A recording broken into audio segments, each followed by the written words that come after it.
In this video, I'll be showing you step by step how to set stop loss inside of MetaTrader. It is super easy to do. So the first thing you need to do is open up your favorite browser and then go up to MetaTrader.com and then log into your either live account or demo account. This will work both ways. So from here, it should bring something like this. And now from here, you will need to go up to the left-hand side and search for the specific symbol that we want to set a stop loss to. From here, let's just put a BTC USD. Then from here, it should bring something like this. Now from here, you'll need to go down to advanced orders.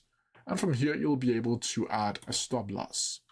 You'll also be able to add a trailing stop if you want to do that by clicking right here. But from here, you'll simply need to change your stop loss and then you can click buy. Once you do that, you'll get this page right here where you'll be asked if you want to open a position, and then you need to click confirm. And as you can see, position opened. And as you can see over here, it will automatically be all the closed positions. But that's how you do it. If you have any questions about it, please leave it down in the comment section below and I'll try my best to answer them as quickly as possible. See ya!